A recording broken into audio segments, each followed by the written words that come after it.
Hi there, Rainbow Bestie. It's Alicia from the Rainbow Band-Aid, a virtual and in-home concierge company, and also the Rainbow Project, the podcast, where we talk about everything that brings happiness in healthcare. And today our episode is centered around Loveys and the importance of this special, special friend. So I have brought two special friends to my segment today. The first one is my Lovey when I was growing up. So you can see here that he's tattered here at the tip of his bill. His eyes are almost falling off. His tail is about to fall off. However, he is my special, special friend. And this is the friend that I used when I was growing up to keep me feeling safe and secure. And I also brought with me my husband's Lovey as well. So this was his special friend when he was growing up. And this is a frog. And you can see here its body is really limp. It no longer has the fabric or the cotton in there that makes him fluffy. And it's matted and very rough. And the eyes are kind of crazy looking, right? But this object, I'm sure, was loved so much, hugged and kissed as both of these were and are so special to each of us in our own way. So let's go ahead and dive into why these little guys are so important. So what is a lovey? In psychology, it's called a transitional object. So it's the first thing that a child will possess that isn't their parent. That's why it's so important. A lovey will represent security when the parent isn't there. So it is the child's first step towards being independent. And today we're talking about why we need to respect these objects, how they will build secure attachments, and how to handle the inevitable wear and tear of the lovey. Like you can see in our loveys, they are very worn, they are very loved. How do we deal with the breakdown of our loveys? Infants will rely on parents to calm them. This is called co-regulation. However, as they grow, the lovey will help them learn to calm themselves, which is self-regulation. So let's go ahead and remove the stigma. Having a lovey doesn't mean that your child is clingy. It actually provides the security that they need to go out and explore the world safely. A child with a lovey is practicing emotional independence. Many children will actually give their loveys a special and unique name, or they even speak for them in a specific tone. So I know my daughter has a lovey right now, and her lovey is Monk. Monk the monkey, and he makes little high-pitched squeaks and squeals, and that's his language. That's how he talks and he communicates. He has his own vocabulary, and he has his own feelings and thoughts. This is a great way for a child to externalize their feelings. So what do I mean by that? If a child is scared, it's thundering outside, there's lightning, they're under the covers, and they have their lovey, they may say, Monk is really scared right now. Monk is very scared of the dark. This allows them to process really big emotions in a safe way for their bodies.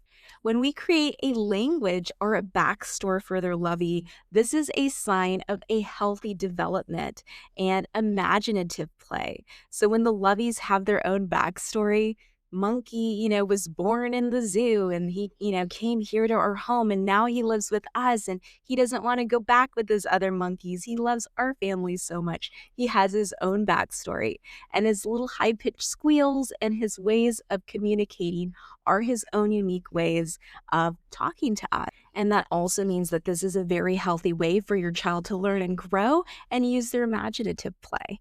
It's really important. So this is a parent pro tip. Listen to how your child talks to or for their lovey because it's often a window into their soul and how they're feeling, how they're doing. Is their lovey feeling really scared? Is their lovey feeling nervous? Is their lovey so happy? Is their lovey really sad? And I'll give you an example. So we always take Monk, the monkey, to the doctor's office whenever we go. And the pediatrician already knows that the stethoscope goes on the lovey first, and then the stethoscope then goes on Mia and is able to listen and kind of talks her through. But we ask Monk, how is Monk feeling? How is he doing right now? Is he feeling scared? Is he feeling happy? And she'll use that to then express his feelings to us. Monk is really scared. Monk doesn't really know what's happening right now. Monk is nervous. So then that allows us as parents to help her self-regulate. And then we build attachments within the room. And then we'll notice that Monkey starts to do his high squealing again, his high-pitched happy noises, and Monk must be feeling a lot better, which means that Mia is also feeling a lot better. So use your monkeys as a great resource to know how your kid is feeling and how they're doing. So now let's get into the wear and tear and repair. Oh my goodness, it's falling apart. You can see the stuffing coming out. What do we do? Okay, so the surgery approach, that's involved the child in everything. So it's so important that whatever you do to this little friend, that you always incorporate the child. Just imagine like it's another child in your family, because really that's what it is, okay? So don't ever kidnap your Lovey to fix it. So your child's looking around for the Lovey. Where did it go? And they can't find it. And then it magically reappears hours later and they're crying and they're distraught. Always make sure they know where their Lovey is. Mommy's going to take this Lovey and we're going to put it over here. Mommy's going to take this Lovey and we're going to leave it in the car. So you're verbalizing exactly what you're going to be doing with the Lovey. You can treat the repair as a hospital visit. Let the child pick the thread out and you can hold their hand as you slowly start to repair your Lovey. This will teach empathy and caretaking. So what do we do? Do we buy another identical Lovey and hand this Lovey to my child as hers is broken and tattered? What do I do?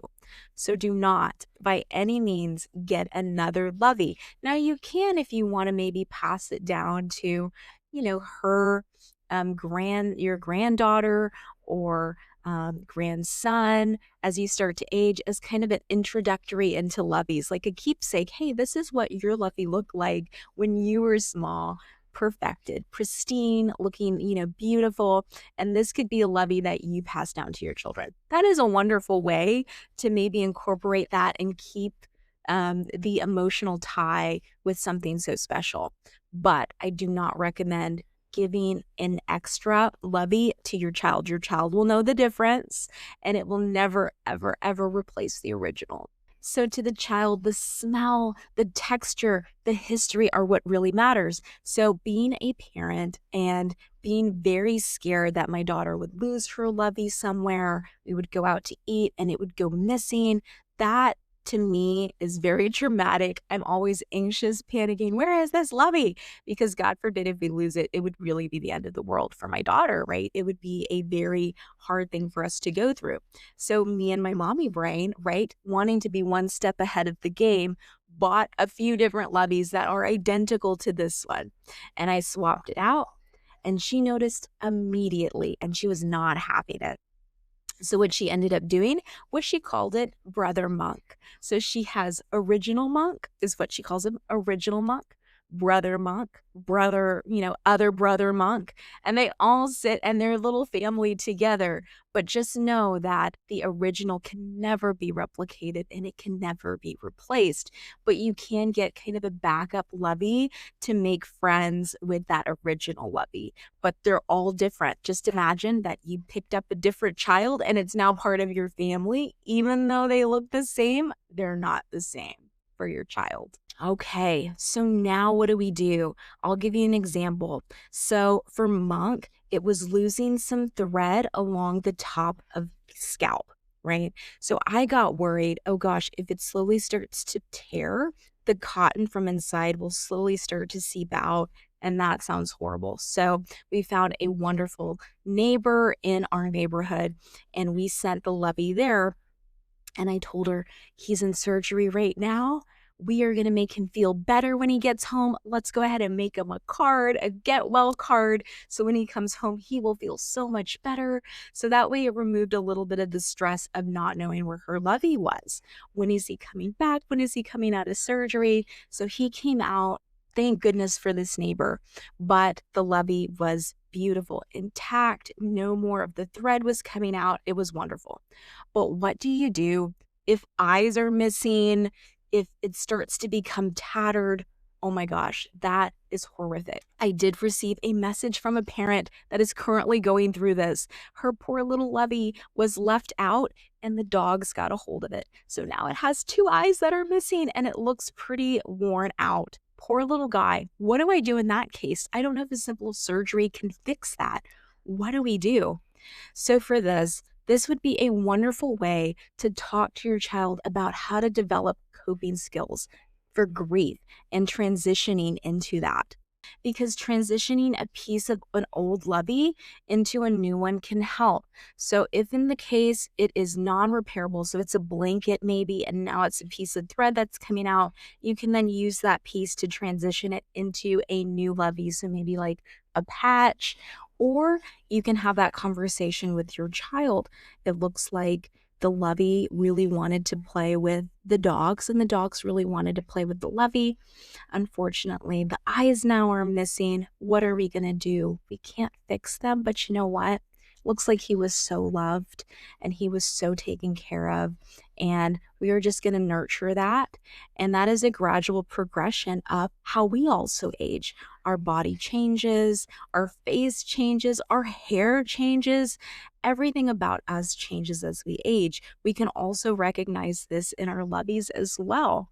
So when you see the lovey that I had and the beak was all, about to fall off, the tail was about to fall off in my daughter's lovey, one of the eyes is missing because it got kissed off, right? And she asked, can I repair the eye? Can I give them a new eye? What do I do? So this is really up to the parent.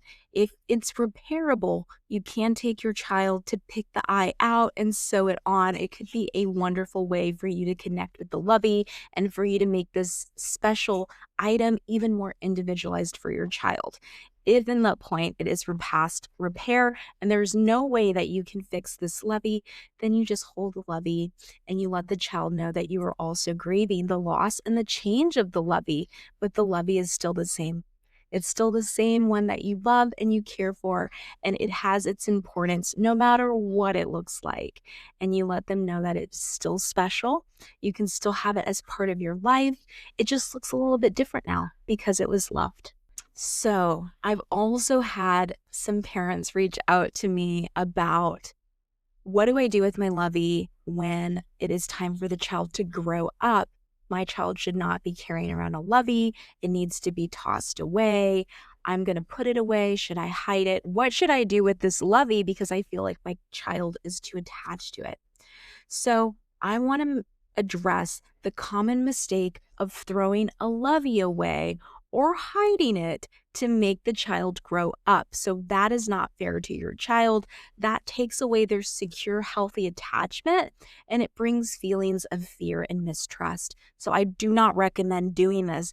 I know there's a lot of stigma behind kids carrying toys around and this clinginess that people are thinking of, but really and truly, this is an item that helps them cope. So when they were very small, and they didn't have you there, they had this item. And can you imagine? It's more of a form of a parent that's being tossed away. So please, please do not throw the loveys away. Do not hide them. They are so important in your child's development. Forcing a child to give up their source of comfort before they're ready can create feelings of anxiety and sense that their needs are not valid. Most children will naturally retire their lovey to the bookshelf or the bed when they feel really secure in the world. So for me, obviously, I have my lovey still. My husband still has his lovey. For the most part, we do have them tucked away in a safe place to look back on them as we start to get older, kind of like I'm doing today. And it brings me a sense of happiness and warmth to look back on those moments in my life and remember how happy I was. So I do recommend having them keep their lovey until they're ready, and they will put their lovey away on a bookshelf. They'll put their lovey away maybe in the closet, but they'll gradually let their lovey go. So what I'm noticing now for my daughter is she will take her lovey to bed and she'll sleep with her lovey, and we'll use the lovey occasionally for things like snuggling or cuddling, and it brings a sense of security when she's cuddling with me and her lovey. but she leaves her Lovey at home. So she used to tuck the Lovey into her backpack when she went to school because it made a sense of, I'm bringing him with me. I feel really unsafe and insecure. I'm in pre-K. I don't know anybody. This is my first year at this big school. And I know that in my backpack, my best friend is in there. And I know that he is safe, which means that I am safe. So it creates a sense of security in an unsafe, unfamiliar situation. Now she leaves the Lovey at home. So, what does that mean in my mind as a parent? That means that she is gradually moving on, that she is forming really healthy relationships with her classmates, and she's feeling more secure to leave them at home. And that's okay with me. So think of it from an adult perspective. Do you have a favorite pillow? I know I do because I have a really bad neck. But you have comfort items too. So maybe a favorite pillow, a specific routine like a hot bubble bath, or something that you do to make you feel really safe and secure in your home or when you're out in the world. So it's a human trait to have that security. It's not a baby trait. It's not a trait of being clingy. It is a trait of a secure, healthy attachment. So, what is this lovey language, this high pitched that your child and the lovey have when they talk to each other? This isn't just plain pretend. It is a sophisticated developmental milestone called externalization. What does that mean? Some child will give their lovey a specific voice or a personality. So if their lovey is grumpy in the morning, it's usually because your child is feeling grumpy too and doesn't have the emotional vocabulary to tell you that they're feeling that way. So it's wonderful, especially for smaller kids that might not have the ability to tell you, I'm tired, I'm hungry, I'm sad, I'm this, but they can then refer to their lovey as an external part of themselves. My lovey is feeling this way. Okay, well, then let's look into it. So it gives them the ability to talk without talking. For parents, the lovey can act as a third party. This can make hard conversations a lot easier. This will remove the spotlight from your child, and they can talk about the lovey's feelings with 100% honesty because it feels safer than admitting their own vulnerability. So sometimes, hey, Monk is feeling scared. I am really brave. I got this. I am fine. But Monk is really scared and really nervous. My daughter will even say, she'll scrunch up his face and say, Monk is making a very scared face right now. And little Monkey's face looks kind of twisted up. And I'll say, oh no, Monkey is feeling really scared right now or really fearful. What are some ways that we can help Monkey feel a little bit more safe? And it allows us to integrate those healthy habits for our child so our child feels a lot more safer as well.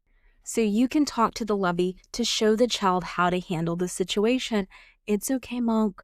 The doctor is just going to listen to your heart, and then I'm going to be holding your hand the whole time. So it allows that coping skill. You're modeling it for the monkey, and kids love to mirror that. So then they can also have that mirrored as well, and they feel a lot safer and secure.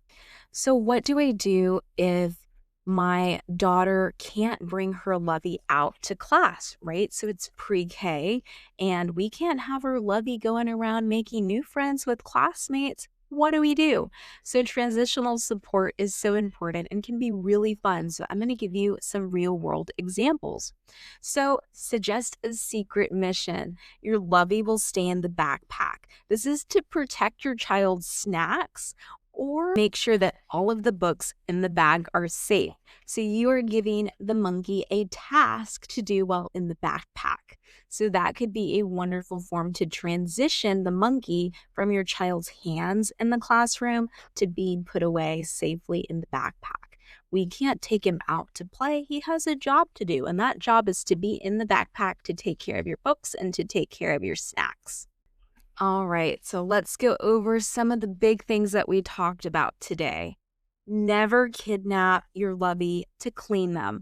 Always warn the child before it goes in the wash. I always call it a spa day or a swim. So when Monkey is really, really dirty, I say he's got to go swimming. Okay, he has to go into the wash to swim. On days where he's a little dirty, and you want your child to participate in cleaning him and taking care of him, I put him in a little bowl. We get some hot water and soap, and we start to clean his hands and his feet. And it's like we're giving him a little spa day in the tub. So that's always a really big rule. The surgery protocol. So if it needs a stitch, you can do the repair in front of your child if you know how to stitch. I personally don't, so I did verbalize that it was going to a neighbor's house. They were going to do surgery there. We were going to wait in the waiting room at home. And when he came out, we were going to embrace him and love him. And then while we were waiting, we decided to make a card for Monk. So a get well card. So when he comes out, he will be feeling wonderful and so happy to see the card that she made for him because we were thinking about him when he was away. And this teaches that when things are broken, we don't throw them away. We can repair them. And of course, if your object is beyond repair, this is a wonderful coping skill to help with grief and the transition through life. Because as we get older, we look different. And of course, as your Lovey gets older, it looks different. I know my Lovey does. The mirror technique, we've also talked about that. So if your child says, Monkey is mad at you, don't get defensive. Respond with, I'm really sorry, Monkey is mad. What can I do to help him feel better?